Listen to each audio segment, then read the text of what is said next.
Быть байкером значит быть готовым ко всему. И номер 3. Вас могут не любить соседи.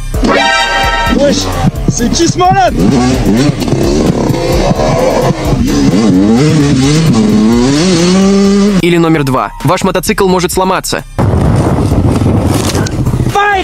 Black Friday!